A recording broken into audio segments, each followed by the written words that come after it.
त्यांनी गडबड केली हे तर खरंच आहे, परंतु राजकारण नाही करायचं म्हणलं मी याच्यामध्ये, आणि त्यांनी सुद्धा कोणी करू नये.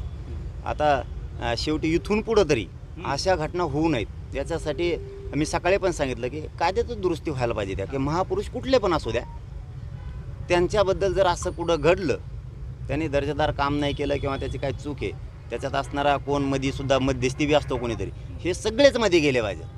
आणि हे कायमचे नाही गेले तर शेवटी मी पुन्हा तेच सांगतो की यांना दोघाला बाजूला सारून शेवटी मग आम्हाला जनतेला त्यांच्याकडे बघावं लागणार. आंतरराष्ट्रीयमध्ये 2 दिवसापूर्वी एक मोठी बैठक झाली. बैठकीमध्ये हजारो तुमचे जे मानणारा वर्ग आहे तो सहभागी झाला होता. नेमकं काय सांगाल आणि बैठकीमध्ये नेमकं काय झालं?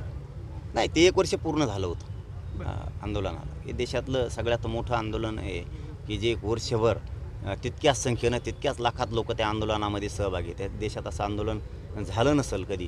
1 वर्ष पूर्ण झालं होतं म्हणून आम्ही एक छोटीखानी बैठक घेतली, पण ते राजकीय भूमिकेच्या बद्दलची जी बैठक आम्हाला घ्यायची होती ती आता पुढे ढकललेली आहे आम्ही. आता ते तुम्हाला कळूयात कधी घ्यायची. वर्षाची वर्षपूर्ती झाली म्हणताय. वर्षपूर्तीमध्ये काय काय मिळवलं मराठा समाजाने, काय सांगताय? नाही, आम्ही नाही मानत त्याला वर्षपूर्ती. शेवटी आमचा संघर्ष होता, आम्ही केलेला न्यायासाठीचा तो उठाव होता. ज्या दिवशी ते होईल त्या दिवशी आमचं वर्ष. पण एवढं मात्र खरं आहे की त्या तारखेला सगळा समाज या राज्यातला एकत्र आला होता, जे काय आम्हाला हिनवलं जायचं, तिरस्कारानं समाजाला माझ्या बघितलं जायचं, नाव ठेवलं जायचं, एक होत नाही अमुक तमुक. तर त्या दिवशी समाज राज्यातला एक झाला होता आणि त्याला 1 वर्ष पूर्ण होऊन आताही तो संघर्ष आणि तो लढा सुरूच. दादा, आरोग्यमंत्र्यांनी काल एक विधान केलेलं आहे की शेतकऱ्याचे अवकात काढलेले आहे. खरं तर न्याय मागण्यासाठी हा शेतकरी त्यांच्याकडे गेला होता, मतदारसंघातला होता. त्यांनी ते स्टेटमेंट दुरुस्त करायला पाहिजे, कारण शेवटी शेतकऱ्यांच्या जनतेच्या भावना नाही दुखू शकत तुम्ही. तुमच्याकडे कसले पदं आलेत म्हणून तुम्ही लोकांना वाटेल ते तोंड टाकून नाही बोलू शकत, कारण त्याचे दुर्गामी परिणाम खूप वाईट होते, खूप वाईट होणार आणि होणार सुद्धा. शेतकरी सोडत नाहीत, असं शेतकऱ्याच्या मागे लागणारा शेतकरी सोडित नसतं आणि सोडायला बी नाही पाहिजे. मुख्यमंत्री एकनाथ शिंदेमध्ये मराठ्याचा रक्त आहे का अशा पद्धतीचं वादविवाद संजय राऊत करतायत, कशा पद्धतीने? नाही, ते त्यांचं राजकारण आहे, ते आता आपण काय त्यांचं बोला, ते दोघं एकामेकाला उत्तर देतील.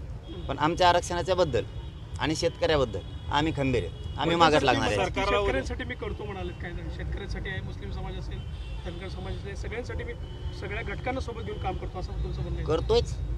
माझे इतकं म्हणजे पाठ नाही थोपटून घेत, पण कोणी लावून नसून धरलं. मुस्लिम आरक्षण, धनगर आरक्षणाचा प्रश्न कोणीच लावून नसून धरलं. सरळ सरळ सरकार मी या दोघांसाठी अंगावर घेतलं, सरळ सरळ.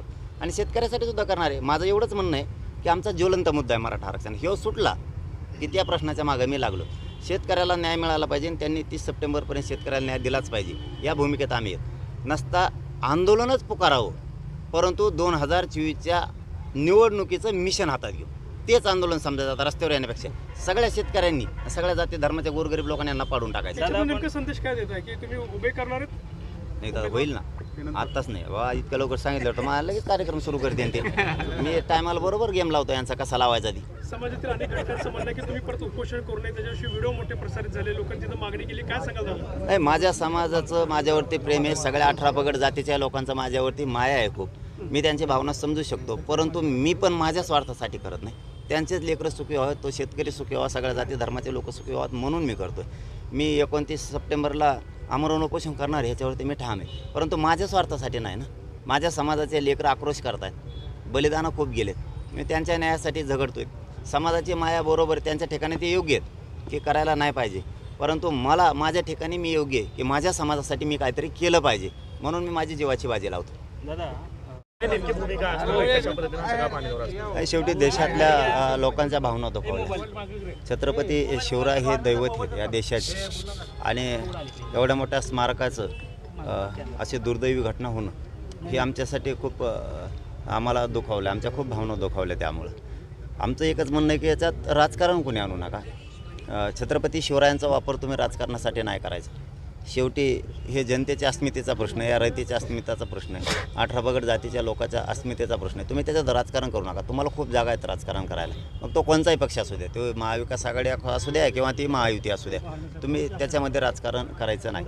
फक्त आमचं एकच म्हणणं आहे की जो कोणी आहे ना त्याला कायमच्या जेलमध्ये टाकलं पाहिजे. हे बघा, महापुरुष कुठलेही असू द्या, अशा जर घटना घडल्या तर तो माणूस सुटायला कामा नाही, तो सुटलाच नाही पाहिजे. 4 दिवस आत टाकला, 5व्या दिवशी बाहेर आला, हे आम्हाला मान्य नाही. आणि तुम्ही राजकारण सगळ्या राजकीय पक्षांना बंद करा, नसता मग जनतेला तुमच्या विरोधात उठावं लागणार. नाही, खरं तर अपघात म्हटलं जातं, मात्र ज्या पद्धतीचं काम होतं, अनेक लोकांनी संभाजीराजेंनी पत्र लिहिलेलं होतं, निकृष्ट दर्जाचं काम आहे, त्याला अपघात म्हणायचं आहे का? पण इतक्यात निकृष्ट दर्जाचं काम केलं असताना त्याला अपघात आपण कसं म्हणायचं, दुर्घटना कशी म्हणायची त्याला? नाही, हे जे टेंडर घेणारे लोक असतात किंवा हे कोण काम करणारे असत नाही. हे इतके हरामखोर लोक आहेत, यांना फक्त कशात काय खावं हे सुद्धा कळत नाही. महापुरुषांचे कामं कळत नाहीत, मंदिरांचे कळत नाहीत, यांना कशाचेच कळत नाहीत. फक्त खायला काय मिळतं आहे ना एवढं त्यांना पाहिजे. म्हणून हे लोक कायमच्या मध्ये पाहिजेत. आणि यांनी जर राजकारण बंद नाही केलं या दोघांनी एकमेकावर पडायचं तर आम्हाला तो मुद्दा हातात घ्यावा लागणार आहे जनता. देशाच्या पंतप्रधानांनी माफी मागितली घडलेल्या घटनेसंदर्भात. नाही आता याच्या अगोदरही 8-15 ते घटना घडल्याबरोबर मला काही प्रश्न विचारले होते, त्यावेळेस उद्घाटक का करून गेले. हे बघा, मला राजकारण करायचं म्हणून मी करत नसतो.